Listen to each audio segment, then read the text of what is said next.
সরষের তেল দিয়েছি,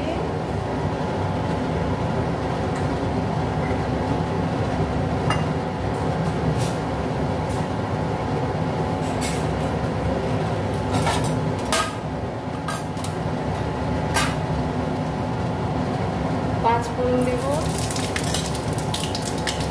ঝিঙে আলু ডাঁটা দিয়ে দেবো।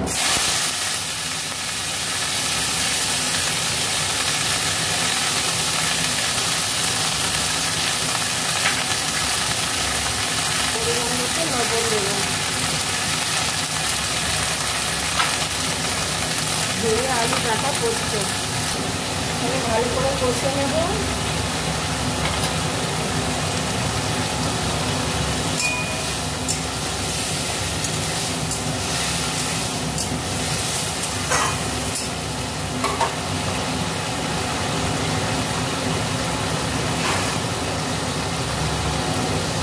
ঢাকা দিয়ে সেদ্ধ করতে দেবো।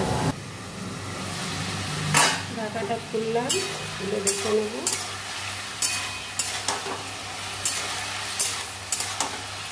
সামান্য জল দিয়ে দেবো।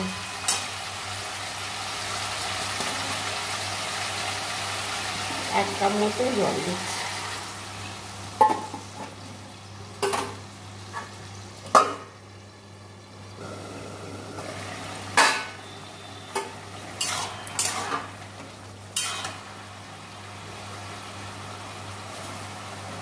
এক চামচ চিনি দিলাম ডাঁটাগুলোর জন্য। পোস্তটার মধ্যে কটা কাঁঠালের বীজ দেব। বীজগুলো আমি থেতো করে ছাড়িয়ে নেব। খোসাগুলো ছাড়িয়ে নিয়েছি, ভালো করে জলে ধুয়ে নিয়েছি। এবার আমি কুকারে সেদ্ধ করতে দেবো।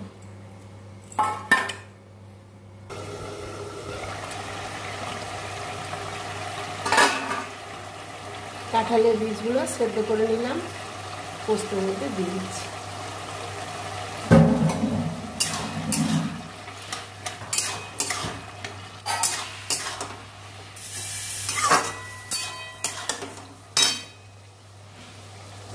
পোস্তটা দিয়ে দিচ্ছি।